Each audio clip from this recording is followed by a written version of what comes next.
In today's episode, I touch down in South Africa and get a first glimpse of the Cape Dutch farm I'll be spending the next 12 weeks living and working in. I take a wander up the local hill to check out the native weeds and wildflowers and have a look around the garden, including a peek at the Cycad Collection, which contains a pair of super rare trees worth nearly £250,000. So I've packed my bags and taken off from Heathrow on a 10 or so hour flight to Cape Town. Upon arrival, I pick up my humble little hire car and head northeast on the N1 towards the mountains. Along the way are some of the informal settlements, residential tin shanty towns, immediately highlighting some of the disadvantaged folk of the city's outer limits. After a 45-minute drive, I arrive at Babylonstoren in the heart of the winelands. I drop my luggage off at the new digs and admire the lush planting out front, equipped, of course, with a braai cook station. Out back, I find a newly built gym, a heated pool and a five-a-side football pitch, of which I'll be making very good use of in the future. Just a few of the perks of being an intern here. I decide to wander on down to the farm and check out the new workplace. I'm quickly distracted by the wildflowers along the way. There may be weeds of disturbed land, but are, of course, intriguing all the same.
Eventually I make it to the farm and find rows upon rows of citrus trees with the breathtaking mountain ranges to the northeast.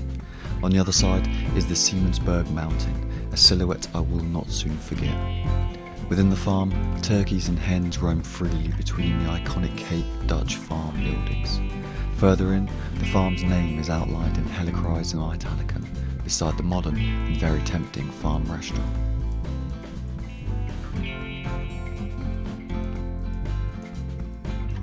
I am determined to make my way to the nearby koppie, which translates to small hill, to get a lay of the lands.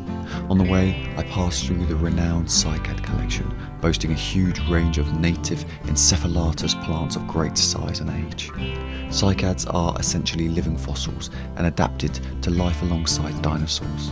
They are classed as gymnosperms, are either male or female and predate the evolution of flowers. Within the collection is a duo of Encephalatus woodii, otherwise known as the loneliest tree in the world. It is extinct in the wild with only clones of this male in cultivation, destined never to find its female companion. I will later discover the farm paid an astounding £307,000 to acquire these two handsome specimens.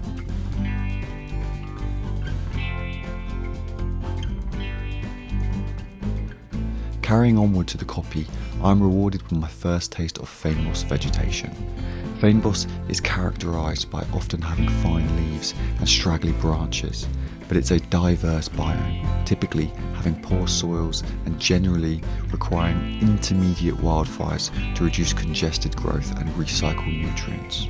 The surrounding landscape for many miles has been given over to agriculture, but when the topography makes it too difficult to work the land, we are able to get a glimpse of what once was. The heathers and proteas are of particular interest to me, but of course there are some really great things to see in the oxalis, iris and daisy family, as well as a few unexpected oddities.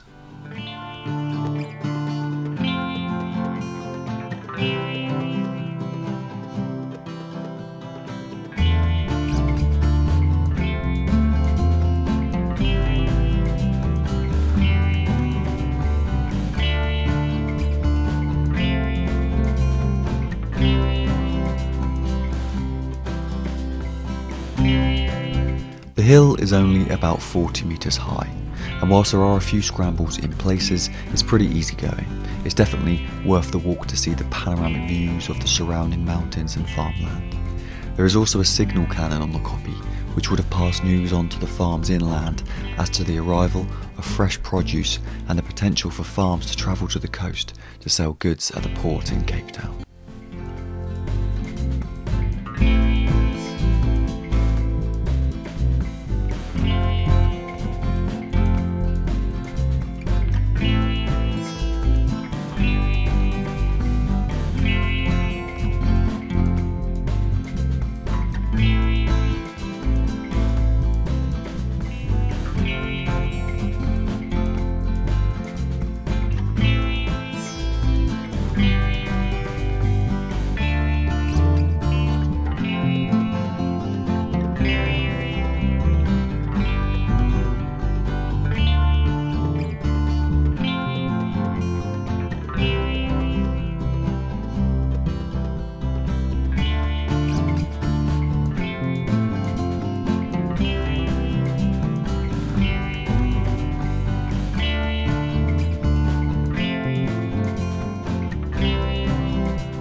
Eventually I make my way back down towards the main garden and walk through the surrounding fields of lavender and prickly pear.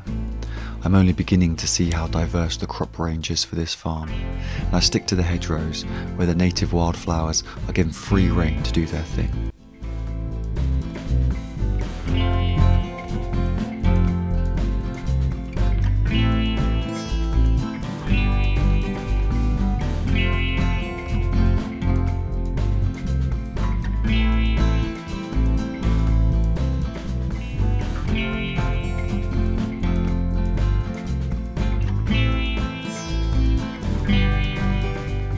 As I re-enter the garden, I am met with the initial cheery blooms of clivias, but I will go into more detail on these later when they really start showing off.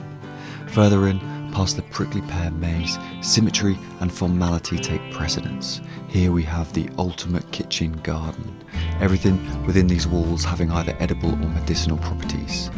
In the stone fruit section, the paths are made of crushed peach pits, and here you'll find meticulously trained, heart-shaped cherries and plums.